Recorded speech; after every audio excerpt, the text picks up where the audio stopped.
He whose name must not be spoken. What became of the vandal who burned down the fourth wonder of the world? And where are the artifacts from the ancient Greek sanctuary kept today? A few dozen stone slabs and a single solitary column. This is all that remains of the former grandeur of the Temple of Artemis in the Turkish city of Ephesus. Today, only ruins are left of the fourth wonder of the world, or the Artemision, as the Hellenes called it. But in antiquity, the structure on the coast of Asia Minor was considered a model of architectural perfection, rivaling the famous Parthenon in beauty. The coast of Turkey at that time was colonized by the Greeks, and very actively at that. There were great cities there, and Ephesus was one of them. Within a century, it became such a wealthy city-state that it could afford a monumental structure like the Temple of Artemis. The temple at Ephesus became a symbol of the power of the ancient Greeks. But even 4 centuries before the arrival of the Ionians in these lands, the inhabitants of the first local settlements worshipped a fertility goddess. They called her the Great Mother.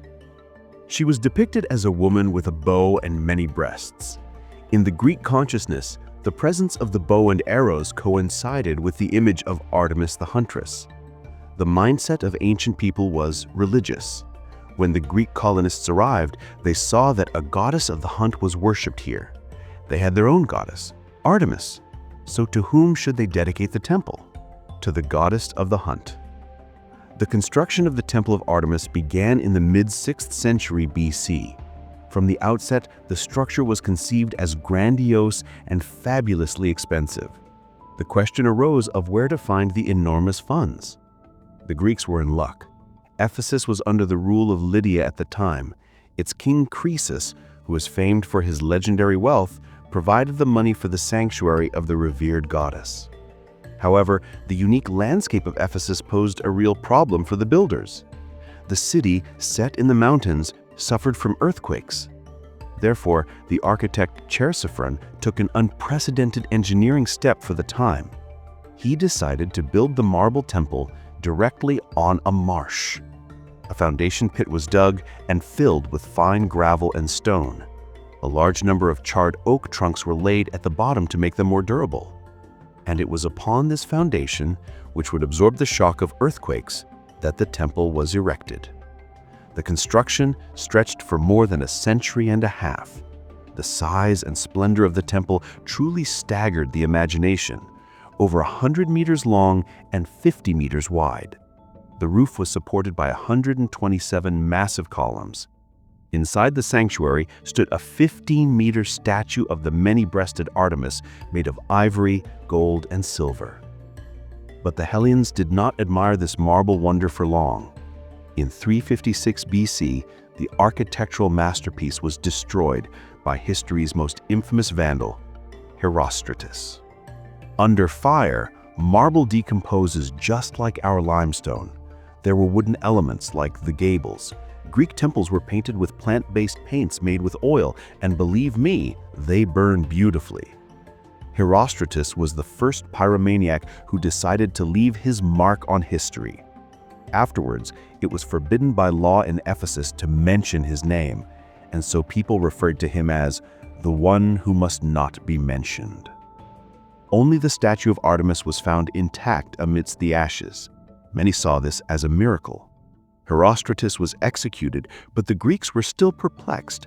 How could Artemis have allowed her temple to be destroyed? An explanation soon emerged. When the temple priests were asked why the goddess did not protect her home, they said she was busy assisting in the birth of Alexander the Great. What was more important, her home, which men could rebuild, or such a great world shaker as Alexander who would astound the universe? The great conqueror partially sponsored the temple's restoration. The sanctuary of Artemis in Ephesus was rebuilt on the very same spot. The new marble structure was an exact copy of the building that had burned down, though it was raised on a higher pedestal for protection from vandals. When Alexander the Great saw this splendor, he was overcome with awe. The king wished to have his name inscribed on one of the walls. In return, he offered the money to complete the construction and maintain the temple. The offer was more than tempting, but the Greeks refused. To the locals, this ruler was still a barbarian. For a Hellean, Macedonians were northern highlanders, savages of a sort. So they outsmarted him slightly. They said, "To us, you are a god, and a god cannot build temples for goddesses." For Alexander the Great, who genuinely considered himself the son of Zeus, this flattery was very welcome.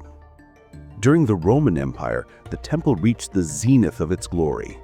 Only now its patroness was not Artemis, but Diana, as the goddess of the hunt was called by the inhabitants of the Eternal City. The entire ancient world knew of the beauty, wealth, and majesty of the wonder at Ephesus. In 263 AD, this immense popularity attracted the warlike tribes of the Goths. They plundered the temple, and the locals finished their work. Marauders stripped the marble facing from the building and destroyed the columns. Another century and a half later, during the Byzantine Empire, not one stone of the pagan sanctuary was left upon another. Byzantine emperors began the process of Christianization, and all the ancient temples were either converted into Christian churches or simply closed. And so the Temple of Artemis in Ephesus was destroyed. During the reign of Theodosius, the stone from the temple began to be used for the construction of other buildings.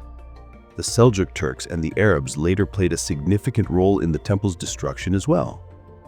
For centuries, the ruins of the Temple of Artemis became overgrown. The remains of the foundation were covered with silt from the nearby Cayster River. In 1304, the Ottomans entered Ephesus. They didn't even realize that the fourth wonder of the world had once towered over these marshes. A new chapter in the history of the Artemision opened only in the 19th century. The British archaeologist and engineer John Turtlewood brought the Temple of the Hellenes back from oblivion. John Turtlewood found a mention of it even in the New Testament. He requested funds from a British scientific society for excavations.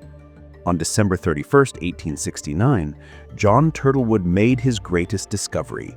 He found the very traces of the Temple of Artemis in Ephesus. Extensive work were carried out, and about 60 tons of fragments, sculptures, and various stone blocks from the temple were discovered. All the findings were sent to the British Museum, but scholars understood that many more artifacts were hidden here. In 1895, the German archaeologist Otto Bendorf resumed the search. 3 years later, he founded the Austrian Archaeological Institute, which continues to play an important role in the study of the ancient city. In our own time, in 2022, researchers discovered the remains of a destroyed Byzantine quarter. Artisan workshops, market stalls, and even something akin to a tavern had been hidden under a layer of earth for 14 centuries. What's most surprising is that inside the rooms, under a layer of ash and sand, all the artifacts were perfectly preserved. Besides coins, ceramic pottery, and household items, we also found arrowheads and spear points. Therefore, we believe that the city most likely suffered not from an earthquake, but during a military conflict with the Sasanian Empire. Historians are now studying the artifacts. In the future, they will be added to several archaeological collections in Izmir and Vienna, as well as the Ephesus Room at the British Museum, where fragments of sculptures and coins from the Temple of Artemis are already kept.